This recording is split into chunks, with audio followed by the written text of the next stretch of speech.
നമസ്കാരം. ബിഷപ്പിന്റെ വിളി അല്ലേ? അതെ. ബിഷപ്പിന്റെ വിളി എന്ന് പറഞ്ഞാൽ എന്താ?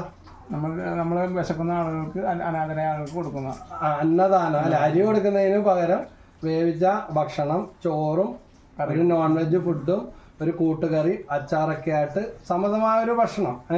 പിന്നെ അത് പതിവനുസരിച്ച് വിശപ്പിന്റെ വിളി നമ്മൾ ചെയ്തുകൊണ്ടിരിക്കുന്നത് Ernakulam saint Mary's prayer ministry, Janamaithri police അല്ലേ? എവിടെയാണ്? Ernakulam town north. ജനമൈത്രി പോലീസാണ് കേട്ടോ.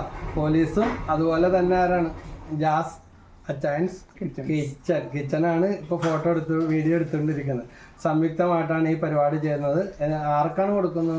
നമ്മൾ തെരുവിൽ കഴിയുന്ന അനാഥരായ ആളുകൾ, അനാഥര്, നിരാലംബര്, അലഞ്ഞിരിഞ്ഞ് കിടക്കുന്നവർ, മാനസിക രോഗികൾ, പിന്നെ ഒരു ജോലിയൊക്കെ തേടി അലഞ്ഞ് ടൗണിലെത്തി ഭക്ഷണത്തിന് അല്ലെങ്കിൽ വണ്ടിക്കാശ് പോലും ഇല്ലാതെ അങ്ങനെയൊക്കെ നടക്കുന്ന വഴിയരിയിൽ കഴിയുന്നവർ വന്ന് കൈ നീട്ടുമ്പോൾ അവർക്ക് നമ്മൾ ഈ ഭക്ഷണപ്പൊതികൾ കൊടുക്കും. ഏറ്റവും ജെന്യൂനായിട്ടുള്ള ആളുകളിലേക്കാണ് ഈ ഭക്ഷണങ്ങൾ എത്തിച്ചേരുന്നത്.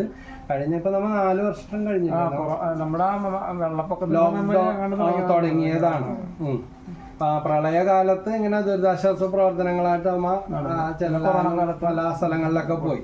അപ്പോൾ അതിങ്ങനെ ഭക്ഷണ വിതരണ പദ്ധതിയുമായിട്ട് അന്നും ഇന്നും ദൈവത്തിന്റെ സഹായത്താൽ അത് മുന്നോട്ട് വയ്ക്കും. ഇതൊരു അനുഗ്രഹപ്രദമല്ലേ? ശരിക്കും ഒരുപാട് മനുഷ്യരിൽ ആ ദയനീയമായ അവരുടെ മുഖം കണ്ണുകളിലൂടെ എത്ര സ്നേഹത്തോടും വാത്സല്യത്തോടും കൂടിയാണ് അവർ സ്വീകരിക്കുമ്പോൾ നമ്മളൊന്നുമല്ല, നമ്മളെല്ലാം ഉണ്ടെന്നൊക്കെ വിചാരിക്കുന്നവർക്ക് അവരുടെ ആ വിശപ്പിൻ്റെ ദയനീയമായ നോട്ടം അത് സ്വീകരിക്കുമ്പോഴുള്ള അവരുടെ ആ മുഖത്തെ ഭാവമെല്ലാം ശരിക്കും ദൈവത്തെ കണ്ടുമുട്ടുന്ന പോലത്തെ ഒരനുഭവമാണ്. അങ്ങനെ ഒരു സന്തോഷം നമുക്ക് വാക്കുകൾക്ക് അതീതമാണ്. അപ്പോൾ വിശപ്പിൻ്റെ വിളി ശുശ്രൂഷയുടെ അഭ്യുദയകാംക്ഷകളുടെ സഹായത്തോടെ ജന്മദിനം, ആണ്ട്, അടിയന്തരങ്ങൾ, പ്രിയപ്പെട്ടവരുടെ വേർപാടിൻ്റെ ഓർമ്മ, വിവാഹ വാർഷികങ്ങൾ, അല്ലെങ്കിൽ ദൈവം ജീവിതത്തിൽ തന്ന ജോലി അനുഗ്രഹങ്ങൾക്ക് പ്രത്യുപകാരമായിട്ട് ഒരു ദശാംശങ്ങൾ അതിൽ കൂടെയൊക്കെ സന്മനസ്സുള്ളവർ ചെയ്യുന്ന ഒരു നിയോഗം വെച്ചുള്ള പ്രാർത്ഥനയുടെ പൊതികളാണ് ഈ ഭക്ഷണപ്പൊതികളായിട്ട് വിതരണം ചെയ്യുന്നത്.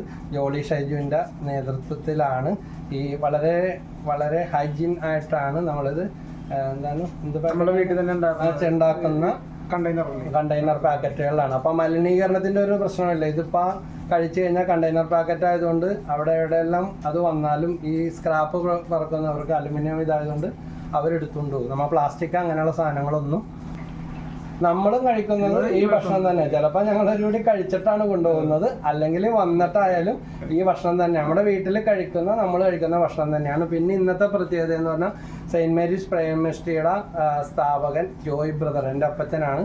15 വർഷക്കാലം ദൈവത്തെ അറിഞ്ഞപ്പോൾ ഒരു സാമൂഹ്യ സേവനവും ഒരു ദൈവ ശുശ്രൂഷകനുമായിട്ട് 15 വർഷക്കാലം മുഴുവൻ സമയം പ്രാർത്ഥനയും ശുശ്രൂഷയായിട്ട് ജീവിച്ച വ്യക്തിയാണ്. അപ്പോൾ അദ്ദേഹത്തിൻ്റെ 20ാം ചരമ വാർഷികം, സ്വർഗീയ പ്രവേശത്തിൻ്റെ 20ാം വാർഷികം എന്ന് നമ്മൾ പറയും. അപ്പോൾ ആ ഓർമ്മയും കൂടെ ആചരിച്ചുകൊണ്ടാണ്. അതുകൊണ്ട് ഇന്നത്തെ ആ ശുശ്രൂഷ ഏറെ പ്രസക്തമാണ്. സപ്പോർട്ട് ചെയ്യുന്ന എല്ലാവർക്കും നന്ദി. സ്വീകരിക്കുന്നവരെയും ദൈവം സമൃദ്ധമായിട്ട് അനുഗ്രഹിക്കട്ടെ. നമുക്കെന്നാൽ അത്